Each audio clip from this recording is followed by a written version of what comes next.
I am Robin Rimbaud, otherwise known as Scanner, or Professor Scanner, or Mr. Scanner. And can you very, very briefly explain why you're qualified to talk about radio? Much of my career, especially the early part of my career, was based on using radio scanners, picking up indiscriminate signals from the ether, dropping them into my music, these kind of ambient, dark soundscapes, making music with them, using them live, and incorporating them into much of the work I've made over the years. Yeah. So what I want to talk about, as I was saying, this is just like a really kind of practical, how do you actually do it? If we imagine a radio is like a guitar or a pile of dusty records or a kind of what do you see it? Do you see it as a kind of source, or do you see it as inspiration? What category do you put a piece of radio into? Combination. In itself, it can be the entire work. I've made pieces which are literally me live tuning a radio through effects, as simple as that, you know. I've used it as a source to make rhythms. I've used it as a source to make percussion sounds. Yeah. It can be any one of them. And that's what's so joyful about it in a way. You know, what's really appealing is it's kind of cheap and free in a sense. One of the most exciting things for me is switching it on and discovering what's there. Yeah. You know, it's not like digital radio where you're tuned to this station on BBC 6 Music, BBC Radio 4, whatever it may be. Yeah. I like the fact of switching on and discovering something, and the fact that you can never quite anticipate what it's going to be. Yeah. That to me is a real thrill. You know, it's like you don't walk to a piano and start playing the piano and be surprised at the sound it's making, what it's offering you.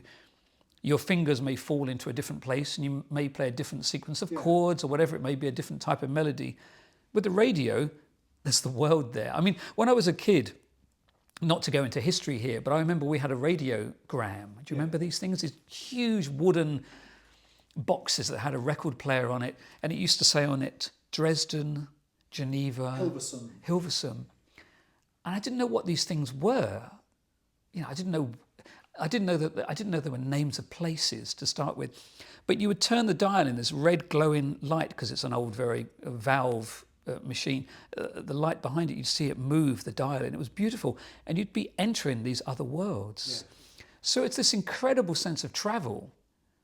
Of that, you know, you're in one space, but you're somewhere else completely different. You may suddenly be in Madagascar. Yeah. You may be in Belgium. You don't know at one moment, and that's really exciting, I think. Yeah.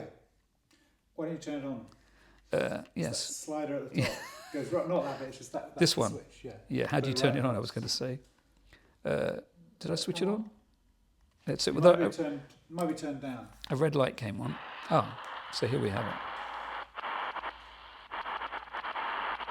But even for me, actually, I always just like the static sounds. I always find them really pleasing. You know, when I was a teenager, I was advised that if you needed to nap, and these things like these kind of noise machines you can buy didn't exist in those days, in the 70s, and they'd advised me to tune in between radio stations because if you listen to music, it might keep your conscious brain awake because you were listening to lyrics and so on and melodies, whereas this in itself, just the static was enough just to soothe you to sleep. So, but even those are exciting to use. There's a hint, there's something there. Yeah, I think that's it. It's always the suggestion. What are we on now? Are we on FM or how do you... on the bottom, there's a slider on the bottom there. Oh, sorry, yes, of course. Oh, yeah. So I'm like a big kid. This is just shortwave we're on then. And also, you know, when there's the hint that if you just move the aerial in just the right angle, you're going to hit that place. Also, the way you're touching the aerial to make yourself the antenna. Exactly. It's a habit if you do. Or these kind of frequencies are great. I mean, they're a bit like kind of feedback experiments that Jimi Hendrix would have explored in the 60s on the guitar. Yeah. And you kind of master it in a way. Oh.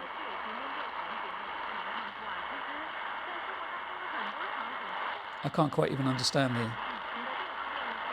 accent. It sounded French. In the ATP China Open final, as the world number 2 picked up his third title of the season. 4-time Grand Slam champion came into the title match at the National Tennis Center. After a hard-fought America. final win over America. Alex Easy to Dumas, get he confused. originally struggled with physical problems caused by a stomach bug. However, there were no signs of discomfort. But also it's the quality that's really appealing to me. The kind of raw quality of the rather poor sound, very thin sound at times. No need to take a microphone or an attachment into a computer, I think, just to mic it up sometimes, or just to record it very raw. But it's the fact there's always something there, just... Oh. It's the Baked Bean channel, I think. I say there's always something there, as you can't pick something else up. Oh. That kind of squeal. Oh. Nice, you see? But you can also play it in a way. It sounds like somebody playing their pots and pans, but... Ooh. I need to get this from you and sample it. But that's the thing. It doesn't need to be about conversation or music or anything. It can just be sound in itself, just the raw radio frequency. And whatever this is, somebody with their... I don't know what they're doing. It's like Morse code or something. Yeah. They're not very clear. How is your Morse code? I'm sure they'll be an expert. A bit rusty. Oh. Ooh. But it's when you don't quite get there and then you miss it. I also like when you're just passing through. It's like you're in on a motorway and you're passing by cars and somebody was playing something. This is Radio Satan. No, I learned about this. Oh. This is a kind of digital thing where with particular types of radios they can pick up these signals and they are like text and explanations and stuff. Oh, really? And it always sounds like that. It's really Wow, it's really eerie. In the fact it stops and starts as well is quite eerie. And I feel sure I've seen a horror film with this soundtrack. Goodness. I should stop at some point because if people are meant to be watching this, they're going to be falling asleep. I'm going to switch to a different frequency and see number 7. It's on shortwave. I'm not sure what the numbers is. Yeah, you get a whole run of just running through the frequencies. This is great, though. And my favourite band and my favourite brand, XH Data. Most of my home furnishings are made by this company.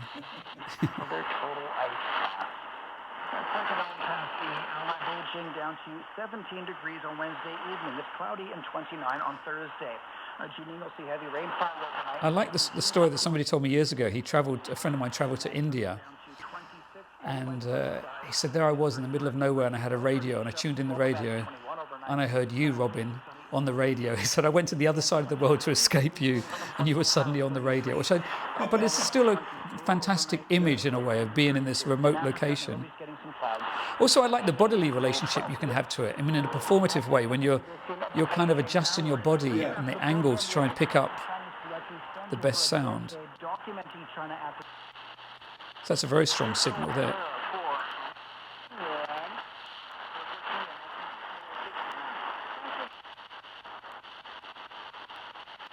Pasajului rutier din sudul orașului Baia Mare, șantierul nu este unul ușor. Pe anumite porțiuni lucrările se suprapun cu investițiile făcute pentru introducerea rețelei de canalizare. Abia de anul viitor se vor efectua lucrări la partea carosabilă, după cum precizează președintele Consiliului Județean Maramureș, Gabriel Zetea. În proiectul tehnic de reparație a drumului au fost incluse și 3 poduri care traversează cursul de apă. Drumul va fi reabilitat și modernizat complet. Slavic, I'm not quite sure.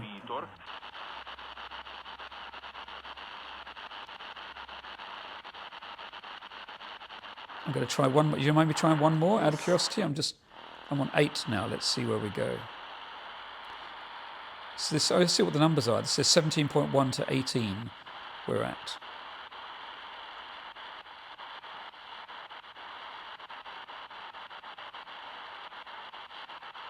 Clearly a quiet frequency.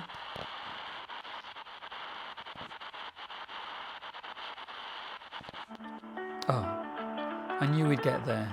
Bonjour. Oh. Bienvenue dans Décryptons. Bonjour. Dans son processus de Ça va? développement, la Chine a fait de la science et de la technologie des piliers essentiels. It's especially appealing when you have this kind of phase-in, I find. Yeah. So it's not a clear signal. It's as if they're appearing and the wind's slightly blowing them away and they're coming back again. And it's different at different times of day as well. Yeah, exactly. It's often recommended, even though I'm not a night bird, to tune in at night. It's always recommended. But I go to bed at 10 o'clock, so I miss all the good stuff.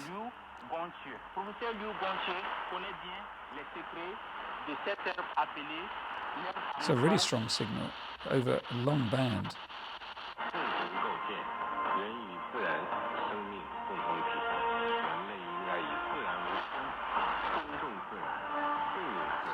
I mean, how easy is it to travel the world, eh? For It is amazing. Isn't 10 or 12 pounds. Interesting, there's no music as such either. It's nearly all been spoken word. I mean, I wonder who is still on shortwave. Yeah, that's the question. Churches and, Yeah, and nations, I guess. It's not entertainment. yeah. Bölgenin tarihi, sosyal, kültürel ve mimari yapısıyla ilgili bazı kitapları, makaleleri inceleme, okuma. That's Arabic. It's Arabic, yeah. So we've just travelled around the globe in a space of 5 minutes there. Shall I turn it down now? Okay, now we yeah, need to stop doing that. I Yes. can. Shall I switch the power off? Yeah, let me do that. Yeah, so that then very much shows just how appealing that Yeah. hunting, listening thing. I suppose what's the relationship? I found when I was doing it myself, I would get lost in doing that. I felt I was like hunting for something Yeah. to then record. I then felt a bit like, well, I could just do this. What am I actually looking for? Am I trying to collect a particular type of thing? Or how do you move from that activity to something that is composition or something that's making something with it, I suppose? I suppose you could consider, there's different ways of approaching it. You could think, I'm looking to make something, many things start with rhythm or with a pulse. You could take the first thing you pick up, or you could say the third thing I'm going to find, I'm going to use that as a rhythm.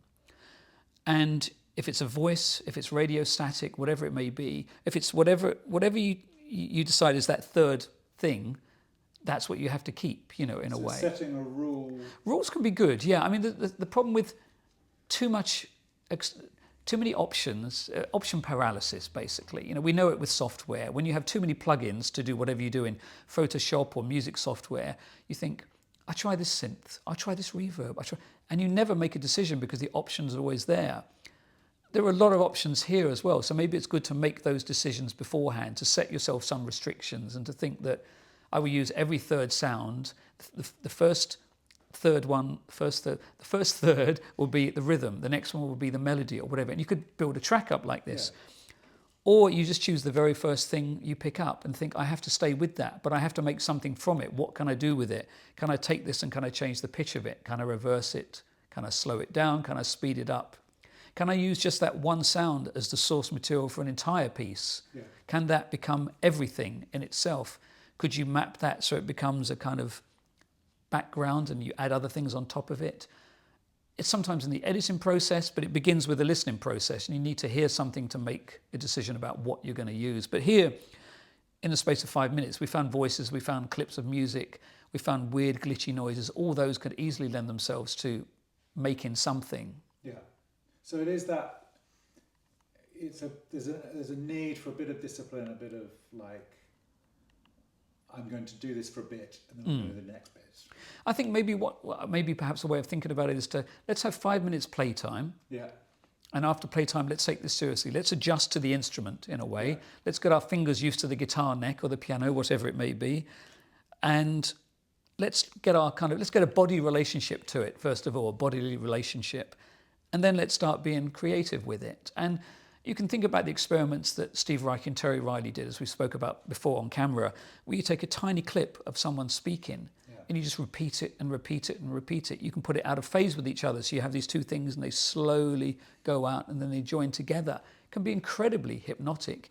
You put one other sound underneath that and you have this magical world. Listen to records that Holger Tsukai made from the group Can, and you'll hear these, people singing, voices, preachers, the Pope giving a speech, all kinds of things that merge into these pieces of music. In themselves, they can be in and of themselves, or they can be within something else. Depends. I'm not sure what you guys will be using it for in that sense. Whether this is going to be the entire body of the piece, or whether other sounds will contribute to it in a sense. So, yeah. And then,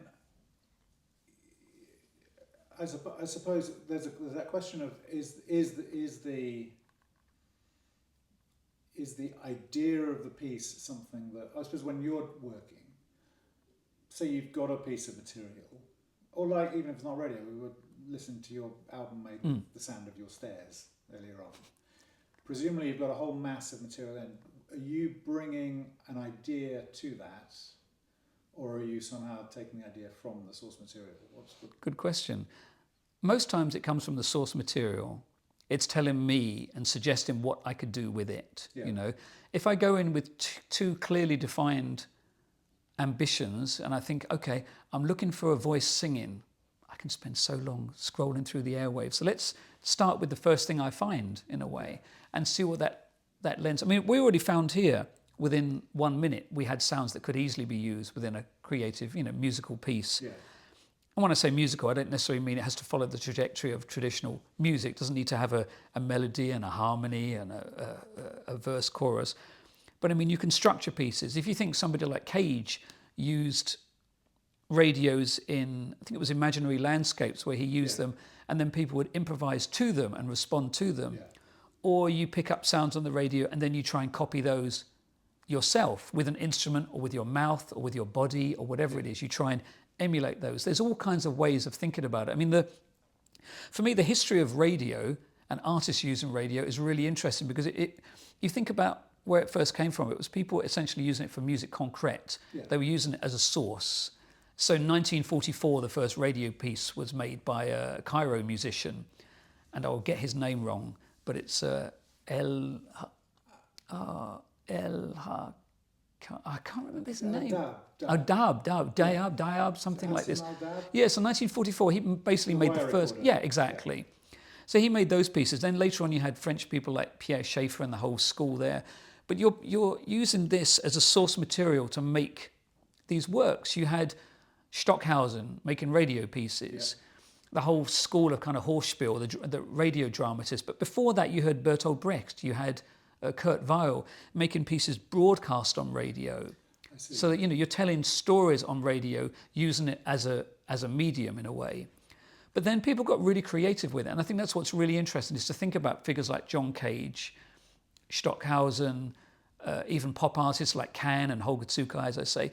And then you had people using radio as a way of broadcasting their work, which has always been interesting, to make work and then use that to broadcast it to a small community within, let's say, a kilometre of where you live. So there's all kinds of ways of thinking about this as a tool, I think, in an exciting and inspiring way. And so I would always say, don't be constantly surprised, kind of embrace what you get, embrace the possibility of chance in a very Cage way. You don't know, as soon as you turn this dial, there's no way you know what you're going to pick up. It's absolutely impossible almost. So absolutely embrace that and use that. And don't search for the next one and the next one, because maybe the first one was great, but you've lost it when you turn that dial. Yeah. It's gone unless you're recording constantly. And that's the thing I've learned over the years, which is to try and record live everything you do as much as possible, because then it's gone. And then that thing that was so inspiring, even scrolling back, it may have, that great metal sound I had just now, that kind of tinkering, which sounds like a couple of plates sticking together. Yeah. If I go back to number 6 or 7 on here and try and find it, it's unlikely. Yeah. It might have gone off their bandwidth by now. The broadcast may have stopped. So it is that chance factor that's really, especially to me, that's what's really appealing.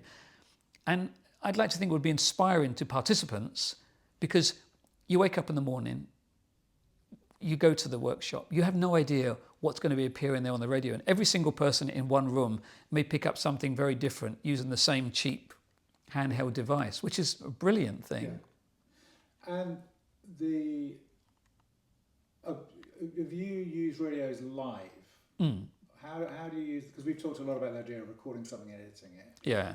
How does it affect when you're doing something live or you're improvising? I use them almost every show I do. I use a radio live. Often what I would do is I would actually start my show by just tuning in a radio and seeing what I pick up and using that. And then sometimes I sample it and make that into something else and then just keep the voice or the tonality going over it. I did a show in London at Eclectic a couple of years ago at a great venue, and I picked up a church service and it was fantastic. I don't know where it was from. And I sampled it and just kept the broadcast going through, and it stayed perfectly in tune with everything I seemed to play. So I would introduce samples I had of other things, and they'd still be in tune. It was absolutely miraculous. Yeah. Obviously, you know, it was a church service, so obviously there were powers beyond me talking. But it was absolutely beautiful. But I like it because I have no idea where it's going to go next. That broadcast may stop and then shift the way I'm working and shift the way I think. I don't like settling into comfort in a way in that aspect in live shows. I like the fact I'm putting myself on the same position as you. You're coming along and you don't know quite what to expect. And I'm there on stage thinking, damn, I'm not quite sure what to expect either. But it will be what it is, you know. If there's no radio, then it's a lot of static. I did a show years ago, it was quite funny, in London on the South Bank Centre, in the Purcell Room. And all the way through my set, I had a radio, but I kept thinking, I can hear the same thing. And I kept changing the tuning. I could hear this noise. I hear these voices. It was a football match. I didn't realise. Afterwards, the technician came up to me and said, sorry, mate, I feel really embarrassed, but he'd left the microphone open in the box at the back where he was working. He was watching the football on his little TV set. And it was what they call the fold-back microphone, so he could speak to me on the stage. And he'd left it open. So I was listening to him, watching football for the entire show, as were the audience. But then, even better, I then played in Scotland a few weeks later. And when I set up in my sound check, the technician said to me, don't worry, mate, I won't be watching the football. And then you realised how quickly word goes around, because I hadn't said anything to anyone about it. So it was quite remarkable. But even that kind of fitted in. You know, you're playing a piece of music and you found yourself somewhere, and suddenly these voices, this cheering suddenly arrives. And it's not the audience, it's just these random strangers in a football match somewhere. So I absolutely embrace and love those moments of chance encounters with sound. So there's another side to that, though. I can imagine you're telling a story about when it works very well, when it is very pleasing, and you get a beautiful choir comes out. It must also go the other way. Of course. I did a show not so long ago in a basement, no reception at all. So you just have radio static, which isn't quite so exciting when it's just literally shh, everywhere you go. So then you just try and work around it. And so I'd sample it and change the pitch of it so it would go and then drop it down to sort of 2 octaves lower, so it become this kind of low rumble, so it became a pulse almost, and then put something else on top of it. So, but also I don't rely 100% when I'm doing my own live shows on a radio. I have other small machines that make magical noises, and I can make them interfere and interact with them. But you know, isn't that the point? Isn't that the tension of live performance, which is being on a tightrope and not quite knowing what's going to follow? And to me, I like that thrill. I love standing on the stage, having no idea how this is going to go. Yeah. You know, people aren't going to throw things at me. There won't be money. There won't be underwear. But I don't know quite where it's going to follow. And, you know, every live show I do, if I listen back to it, has all these surprises in store for me. That's fantastic. So it reduces the risk of it being boring. Completely. Yeah. I mean, I think it followed through for me when lots of people were using laptops, particularly in the 90s and 2000s. And it was very much stem playback of music. And I've watched different artists I like demonstrate how they make their performances. And essentially what they were doing was taking their finished tracks and just mixing the stems. So, the drums would be a bit louder now. I might remove the lead synth or whatever it may be. That's great. You know, it's for a very different audience, though. That's appealing to an audience who've come along to hear those pieces of music that they bought a ticket to hear, you know. You probably don't want to go and buy a ticket to go and see one of your favourite artists whose songs you love, and they turn up and just play shortwave radio and noises all evening. You know, maybe it's a little bit disappointing. But at the same time, if you're going to go and see an artist who's recognised for that aspect in some ways, you would hope for that rather than they just play back finished tracks. You know. So I have. Obviously that's important messages coming through. But I have stems of things that I can sort of throw in. I have rhythms I can throw in. I have something that supports, is a little kind of support line underneath what I'm doing. But it's about that moment, you know. And also respect failure. If something fails, that's just as important. You know, it's very important, I think, in life to experience things you don't necessarily enjoy in terms of, let's say, going to see a band and you've heard all about them and you're excited and you go to the gig and you come out afterwards thinking, just didn't do it for me. I don't know why. Or see a film like this. And then sometimes you realise it was the mood you were in. You had a rough day, you turned up at the gig, all your mates loved it, all the audience loved it, but something for you didn't work. Or maybe they just don't work live, the band, they work great on record, you know. So I think it's also worth thinking with your own work, embrace failure. If it doesn't work, it doesn't work, but learn from that. And maybe that failure for you is a success for somebody else. The amount of times I've played shows and thought, that was awful. I'm almost ashamed. And people come to me and say, that was so beautiful. How did you do that? And you think, thank you. I'm inside just thinking, that was really, really terrible. But then one thing you can't do live is review what you're doing in your own head, because it's happening live. Only if I've recorded or somebody's recorded a gig of mine can you come back and then review it in any sense.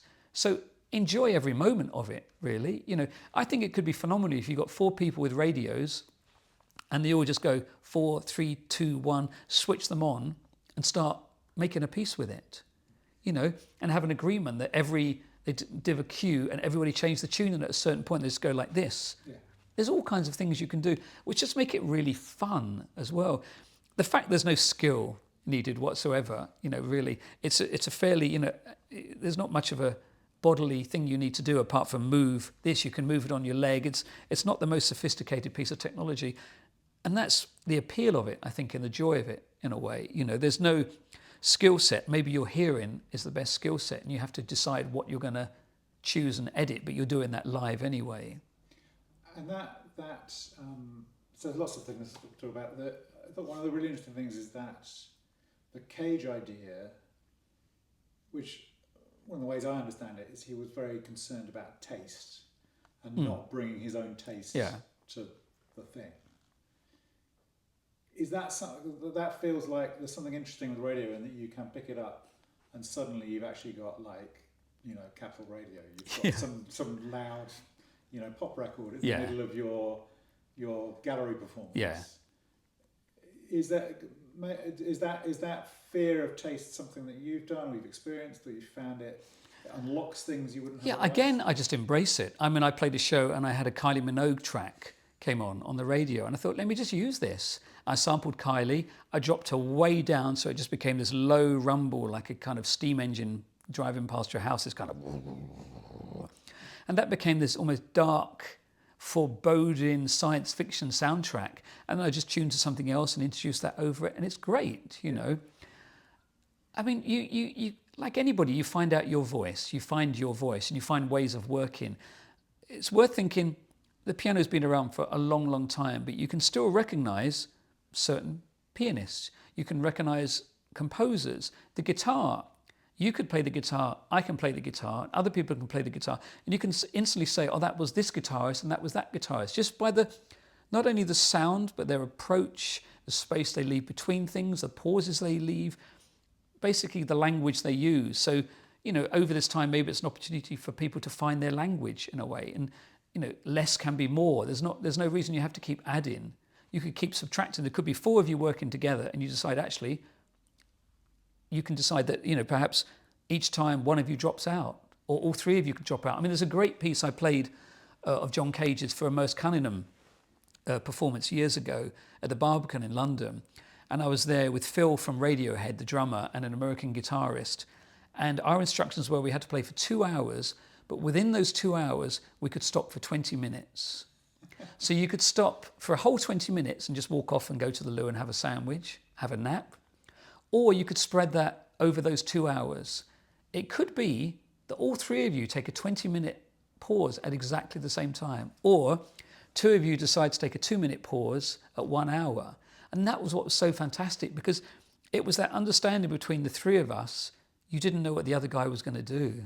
And that's really thrilling, that kind of tension. You're performing thinking, you know, I'm going to stop now for 2 minutes. And there's those kind of, again, those restrictions which can make it really fun in terms of performance. And Cage was really one of those pivotal figures that kind of opened out that possibility. He also, from all reports, Cage couldn't bear having to tell people what to do at times. So he made very clear in his notation, this is what you should be doing, because he just didn't want to answer stupid questions from people, basically, which I thought was great. That's very good. Yeah, is that enough for you, I think so. That's 30 minutes. It didn't feel like... Oh, wow. Didn't feel like a big ending is the only reason I'm hesitating, or a conclusion, but I think that's absolutely brilliant. Yeah. Is there anything else you... Yeah, my bank... No. Are there any grave mistakes that you suggest people avoid? No. I would encourage you to see this as an instrument like any other instrument, and use it as a performative tool. Think of it as you were playing a guitar, the flute, the piano, whatever it may be, or singing. Physically move them, interact in a space. It doesn't have to be a static object. It's light, it's cheap. Be playful with it. And we're saved by the phone. Isn't that remarkable? So maybe I should answer this. Thank you. We're finished there. Thank you. Brilliant. My phone never rings, honestly.